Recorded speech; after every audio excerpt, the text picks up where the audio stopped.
Colorado.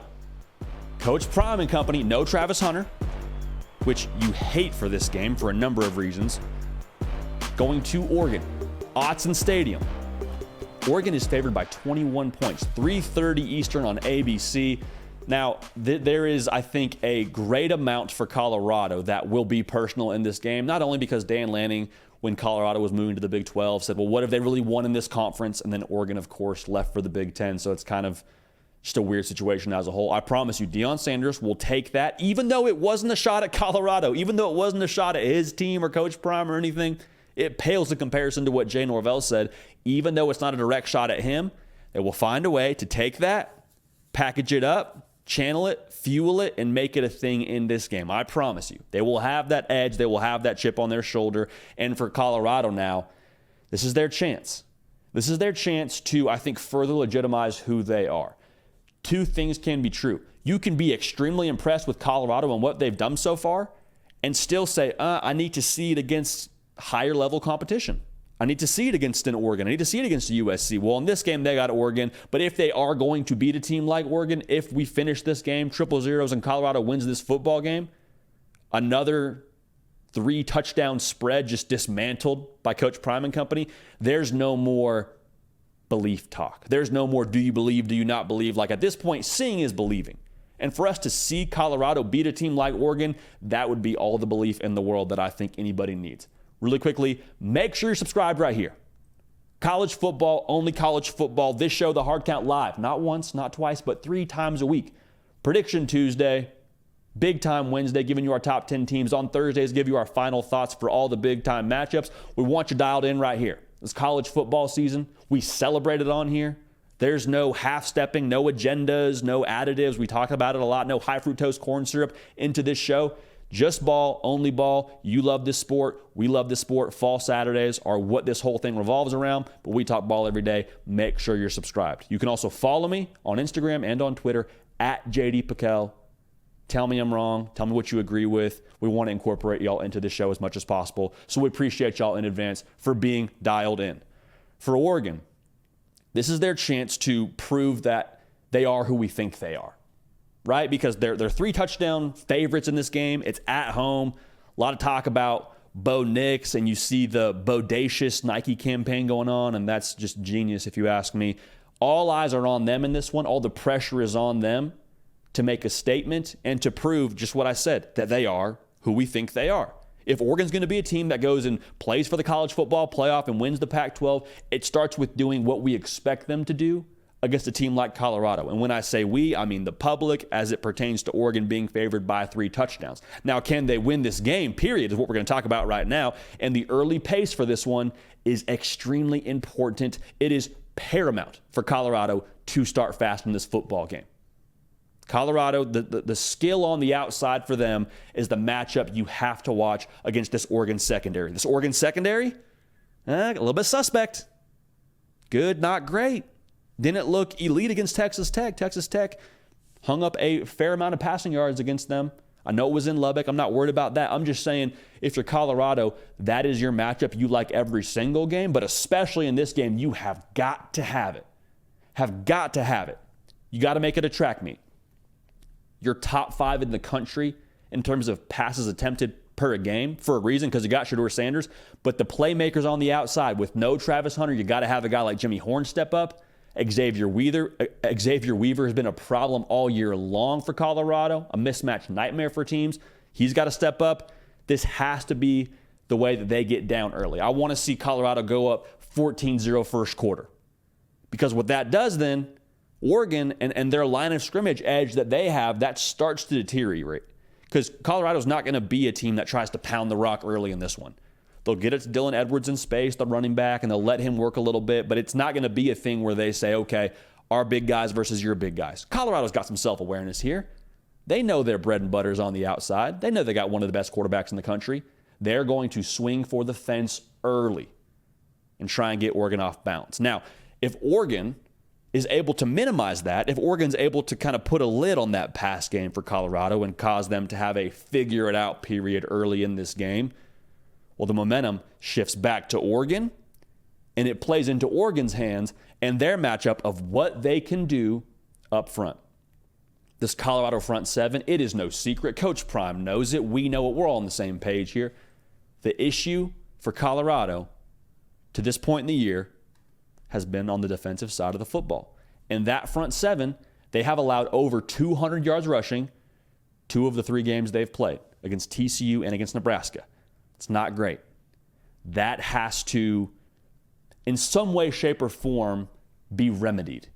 And when I say remedied, I don't mean be fixed. I don't mean a non-factor. I mean, can your defensive coordinator, can Charles Kelly, dial it up and cause some confusion for Oregon and throw something exotic into the mix there that Oregon hasn't seen before and forces them out of whack? Because the way that it feels for me in this game, I think for Colorado to win, they have to find a way to force turnovers and get more ammunition for Shedeur Sanders in that offense. Because if not, man, Oregon, they have an all Pac-12 running back, in my opinion, in Bucky Irving. And I think that what they have up front could just take the air out of the football game. Even though it's not what Oregon historically has been with this offense, I think you could see them do what Colorado State did and just dink and dunk, play underneath. If they want to, hold the ball and keep Shedeur Sanders on the sideline. Now, I also think if you're Oregon, they might try and do exactly what I just said Colorado is going to try and do. And that is start fast, put pressure on you, and just try and bury you early. Because if Oregon gets up and they get up 10-0, and Colorado's the team that has to answer, if Colorado has that figure it out period, the run game of Oregon is good enough, and the clock rules right now, quite frankly, operate in such a way that would favor Oregon's trench play and their running back play tremendously. So if they get leverage, it's going to be very difficult for Colorado to climb back out of it like they did against Colorado State.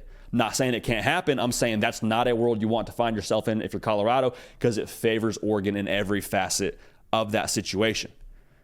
Now, here's the thing that might be the headline across the board here when people are talking about this game.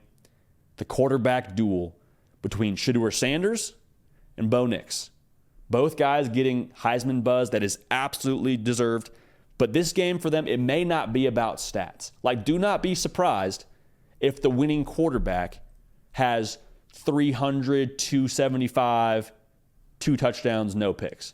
Now, if you're Shedeur Sanders, that number may need to be a little bit different because of how often they're going to throw the football. But what I'm saying is the quarterback with the better stat line may not win this football game.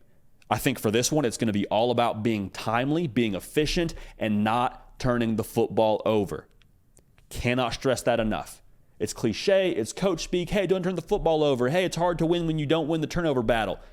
We hear that a lot. We understand that, but in this game especially, with both these offenses being so dynamic and being able to score points in bunches, you guard against those kind of runs against your defense by holding on to the football and not spotting them an extra possession or two. Again, I think that's more critical for a team like Oregon to get leverage and maintain leverage in that way.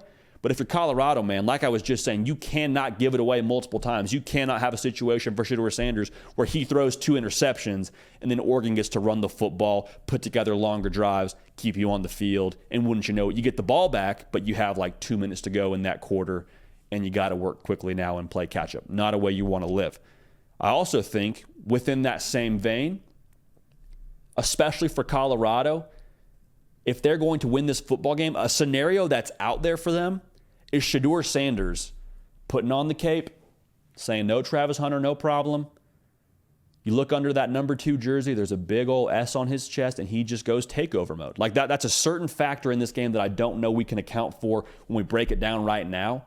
Like there's nothing super analytical about it. It's just like, hey, the if factor for him, not the it factor, he's got that too, but the if factor, if Shedeur Sanders just takes over this game, that would be a way that Colorado could shock the entire country and take down Oregon in Autzen. So keep an eye on that. For Bo Nix, I think it's more about playing within the system and being able to get it to playmakers, and he'll put up good numbers if he does that. Bo Nix, it's funny how we're talking about him in this game. He's one of the best quarterbacks in the country. He doesn't need to have the better stat line to win this game. All right? Both guys have to be efficient, have to be timely, and when it comes to first and second down, got to put him in position to be successful and keep drives alive. You don't want to get out of rhythm in this game because it very much so could be a track meet. So I think no Travis Hunter for Colorado really hurts. A lot of people are saying this, but we'll kind of echo the sentiment. It's like losing 2 football players. Your starting corner, starting wide receiver, and if not the best player on your football team, arguably the most impactful player on your football team. I think most people would agree he is the best player on their football team, up there with Shedeur Sanders. That hurts Colorado. And Oregon, I think they watched the tape against Colorado State for Colorado and saw the way that Colorado State defensive line just absolutely got after Shedeur Sanders. Now, they won the football game to Colorado. Shedeur Sanders, like we talked about, went just Avengers mode, especially in that 2-minute drill to end the game and force overtime, and like that was that. But I think they're going to be a different beast than what Colorado State was against Colorado. I think that pass rush is going to give them issues. I think the trench play of Oregon is going to give Colorado issues. And I think that this is the most talented roster that Colorado has had to play against so far. I think this spot in general, with it being on the road in a raucous environment like Autzen Stadium, going to be a difficult task for this team. So we like Colorado to cover that 21-point spread, but we think Oregon wins this football game. Final score, Oregon 42, Colorado 31. Now, I can already hear the comment section. I can already hear it. This video isn't even clipped and out yet, but I can already hear it. Hater, hating on Coach Prime, hating on Colorado. Nobody's hating on Coach Prime here. We're picking a football game. So that's first of all. Second of all, 2 things can be true. You can be enormously impressed with Colorado, and I'll say this too. I was wrong about Colorado in the preseason and what they've been to this point. But you can also say that's incredible. You cannot overstate the impressive nature of that. But also, they may not be a top-tier Pac-12 team just yet. Now, if they beat Oregon, mic drop VN, they are that kind of top-tier Pac-12 team, and we'll talk about that on Sunday. But for me, I think Oregon, too much talent across the board. I trust Bo Nix too much, and I think Oregon continues to prove that they are who we think they are, like I said at the top of this prediction. So we like Oregon to win, Colorado to cover. Going to be a lot of fun to watch that one unfold and to watch 2 of the best quarterbacks in the country get after it. Now, we do this here every single week on the Hard Count, but I want to recap what happened here this past weekend for us. The Hard Count is brought to you by the good people at Prize Picks. If you don't know what Prize Picks is, Prize Picks, fast, easy, safe way to play daily fantasy and to make some money on the sport that we love watching, to be real with you. So different projections for different players. You put different squares together, power play or a flex play, and you roll from there. All right, so your redeem code JD, you will get 100% deposit match up to $100. You put in $50, Prize Picks, they match you with $50 as long as you redeem code JD. So this past weekend, if you were following us here on this very show, had a couple of projections. We're so close. The game gives, the game takes. Jimmy Horn, we had him for less than 84.5 receiving yards. No problem. Got it. We knew there'd be a lot of mouths to feed. Ended up being right around 66 yards was Jimmy Horn. Travis Hunter, we had him for at least 1 touchdown on the day. We had him on the more there for 0.5 touchdowns. Travis Hunter, unfortunately, was not in this game for the majority of the second half. Didn't get that one. Graham Mertz, we thought he'd throw a pick. He did not.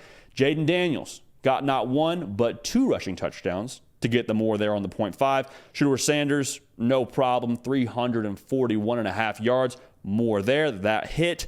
Dylan Edwards, this is the heartbreaker here, because how this works, this is a flex play. So if Dylan Edwards were to have more than 59.5 rushing yards, we would have made some money here. Dylan Edwards going into overtime was over 62, I believe it was, rushing yards. That was how many he had. So the more at that point was hitting. However, TFL goes down to below 59.5 rushing yards, finished the game with 57. That hurts. That hurts right here in the heart. Even though it hurts, we circle the wagons, we ride again. We'll give you our Prize Picks this coming Thursday. And you have my word here. Just now, this is just us talking. You have my word. We will give you some winners. We will win together. We will take back what's ours. All right. So thank you to Prize Picks for allowing us to do that. Again, redeem code JD, 100% deposit match, up to $100. Prize Picks for the people, by the people, bringing you the Hard Count. So we appreciate them enormously. Hey y'all, thanks so much for watching. Subscribe to the channel here to make sure you don't miss an episode of The Hard Count. Also be sure to check out other videos on the On3 YouTube channel.